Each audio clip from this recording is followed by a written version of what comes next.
Okay, so I'll just jump right into this video. I'll be seeing in a second. If you find this helpful, please subscribe and like this video. So what you're gonna have to do is to click on settings here. So click on settings, and then here we're gonna have to select apps and sales channels. And here we have all the apps we installed. See here.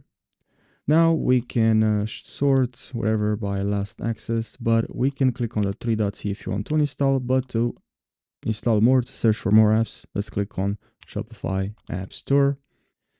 And now we're gonna have to click on here on the search bar, and here let's just write Justuno, and let's search. Click on search. Now we have the app.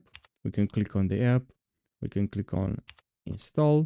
By the way, this is a great app. It will help you to create pop-ups, opt-in forms, and other marketing tools. Can help you to capture leads and convert visitors into customers. Let's click on install, emails and SMS pop-ups. All right. So I hope you found this video helpful. Thanks for watching and take care.